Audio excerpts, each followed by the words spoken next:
नमस्कार, मैं हूं अंकुर और आप देख रहे हैं सत्यहिंदी.com। एक नजर डालते हैं अब तक की सुर्खियों पर। संयुक्त किसान मोर्चा ने आज देश भर में विश्वासघात दिवस मनाया है। इस दौरान किसानों ने जगह जगह प्रदर्शन किए। मोर्चे से जुड़े सभी किसान संगठन इस प्रदर्शन में शामिल हुए। किसान मजदूर संघर्ष कमेटी से जुड़े सरवन सिंह पंधेर और उनके साथी किसानों ने केंद्र सरकार के खिलाफ अमृतसर में विरोध किया, पुतले जलाए। किसानों का कहना है कि सरकार ने वादा किया था कि वह एमएसपी और बाकी किसानों के मुद्दों को समाधान के लिए एक कमेटी बनाएगी, लेकिन उसने अभी तक ऐसा कुछ नहीं किया है। किसानों ने इसको सरकार द्वारा किसानों के साथ किया गया विश्वासघात बताया। किसान नेता राकेश टिकैत ने कहा है कि देश के किसानों के साथ वादा खिलाफी कर किसानों के घाव पर नमक छिड़कने का काम किया गया है। किसानों के साथ हुए इस विश्वासघात से ये स्पष्ट है कि देश का किसान एक लंबे संघर्ष के लिए तैयार रहे। गायों की तस्करी, उन्हें मार दिए जाने और गोवंश की भूख प्यास व बीमारी से मौत के जिम्मेदारों को सलाखों के पीछे डालने की वकालत करने वाली बीजेपी शासित मध्य प्रदेश में 200 से ज्यादा गायों की दर्दनाक मौतों से जुड़े मामलों में लीपापोती के आरोप लग रहे हैं। भोपाल के पास बड़ी संख्या में गायों की मौतों के सनसनीखेज खुलासे के बाद आरोपी बीजेपी नेता की गिरफ्तारी नहीं हुई है। भोपाल से लगी जिले की बैरसिया तहसील में रविवार को बड़ी संख्या में गायों की मौत पर बवाल की सूचना आई थी। कलेक्टर ने बैरसिया के बसई में एक निजी गौशाला और उसके आसपास खुले मैदान एवं खेतों में गायों के बड़ी संख्या में शव और कंकाल पाए थे। इस गौशाला का संचालन भाजपा की पुरानी नेता निर्मला देवी शांडिल्य करती हैं।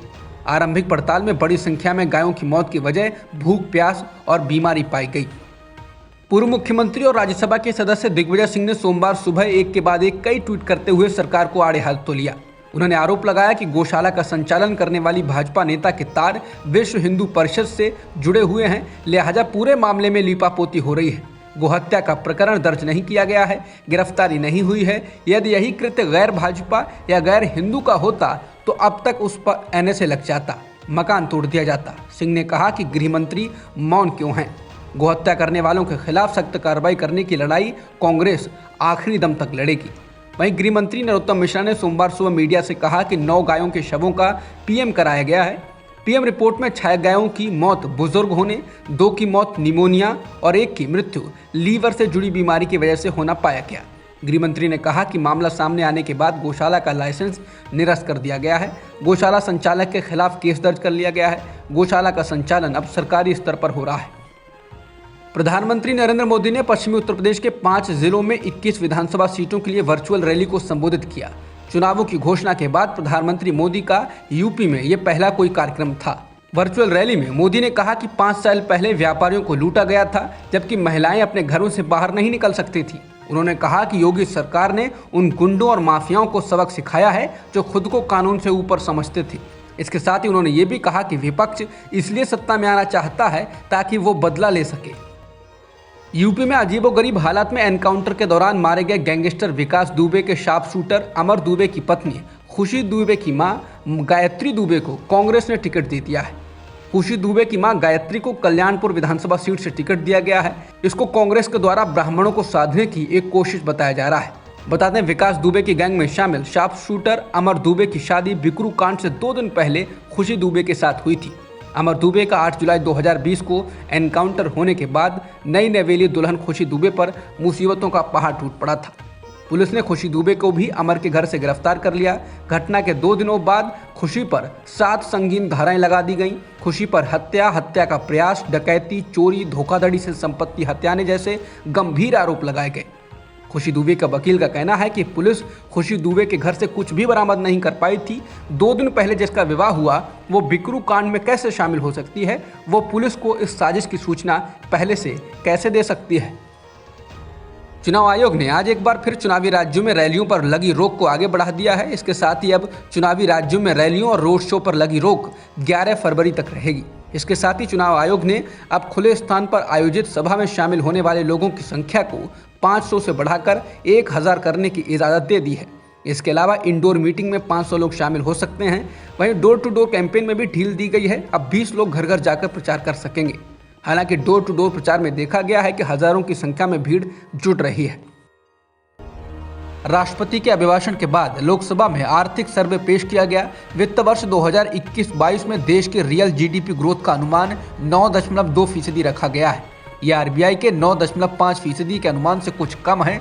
इसके अलावा वित्त वर्ष 2022-23 के लिए देश की अर्थव्यवस्था को 8 से 8.5% की दर से जीडीपी ग्रोथ हासिल करने का अनुमान लगाया गया है।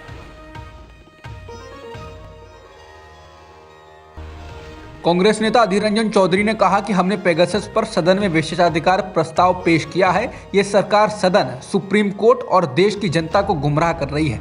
विपक्ष के रूप में ये हमारी जिम्मेदारी है कि हम इस मुद्दे को उठाएं। उन्होंने कहा कि केंद्र पेगासस को लेकर झूठ फैलाने का प्रयास कर रहा है।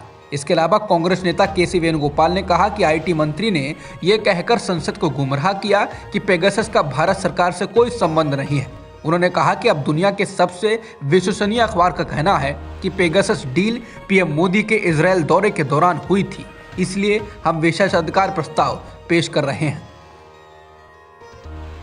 बीजेपी के ऑफर पर आरएलडी अध्यक्ष जयंत चौधरी द्वारा ये कहने कि मैं चवन्नी नहीं हूं जो पलट जाऊं, अब बीजेपी ने पलटवार किया है। बीजेपी नेता और केंद्रीय मंत्री धर्मेंद्र प्रधान ने कहा कि वो बच्चे हैं और राजनीति के अखाड़े में नए आए हैं। समाचार एजेंसी एएनआई के अनुसार प्रधान ने कहा वो यानी जयंत चौधरी बच्चे हैं। उनके पिता ने कई बार पार्टी बदली। जब वो पहली बार चुनाव जीते तो किसके साथ गठबंधन में थे? लगता है उन्हें इतिहास का ज्ञान कम है। बच्चों को माफ कर देना चाहिए। बता दें, अमित शाह ने जाट नेताओं के साथ बैठक की थी जिसमें कहा था कि जयंत चौधरी के लिए बीजेपी के दरवाजे हमेशा खुले हैं। इस ऑफर के बाद जयंत ने उनके न्योते को ठुकरा दिया था और कहा था कि वो चवन्नी नहीं है जो पलट जाएं। उन्होंने कहा था कि उन्होंने समाजवादी पार्टी के साथ आने का फैसला काफी सोच समझ कर किया है। समाजवादी पार्टी के मुखिया और पूर्व मुख्यमंत्री अखिलेश यादव ने आज मैनपुरी की करहल सीट से नामांकन दाखिल कर दिया। अखिलेश यादव पहली बार विधानसभा चुनाव में किसी सीट से उतर रहे हैं। वो वर्तमान में आजमगढ़ से लोकसभा सांसद हैं। इसके अलावा योगी आदित्यनाथ भी गोरखपुर सदर सीट से मैदान में हैं। इस बार चुनाव अखिलेश बनाम मोदी की जगह अखिलेश बनाम योगी होता हुआ दिखाई दे रहा है। पंजाब के मुख्यमंत्री और कांग्रेस नेता चरणजीत सिंह चन्नी ने बरनाला जिले के भदौर विधानसभा क्षेत्र से आज नामांकन दाखिल कर दिया। इस दौरान सीएम चन्नी ने कहा कि इस क्षेत्र के कई जिले विकास के मामले में पिछड़े हैं। मैं इस क्षेत्र के विकास के मिशन के साथ इस क्षेत्र से चुनाव लड़ रहा हूं। बता दें, पिछली सूची में सीएम चन्नी को पंजाब के रूपनगर जिले के चमकौर साहिब सीट से लड़ने के लिए नामित किया गया था। मतलब साफ है कि चन्नी इस बार 2 सीटों से चुनाव लड़ेंगे। भदौर और चमकौर साहिब आरक्षित विधानसभा क्षेत्र हैं। सुप्रीम कोर्ट ने ड्रग्स मामले में फंसे श्रोमणी अकाली दल के नेता विक्रम सिंह मजीठिया को 23 फरवरी तक गिरफ्तारी से सुरक्षा प्रदान की।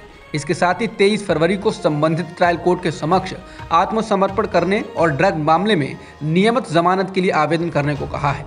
बता दें, पंजाब एवं हरियाणा के उच्च न्यायालय ने 24 जनवरी को मजीठिया की गिरफ्तारी पूर्व जमानत याचिका खारिज कर दी थी, जिसके बाद मजीठिया ने सुप्रीम कोर्ट में याचिका दाखिल की थी। गौरतलब है कि मजीठिया पंजाब में अमृतसर ईस्ट सीट से कांग्रेस प्रदेश अध्यक्ष नवजोत सिंह सिद्धू के खिलाफ मैदान में हैं।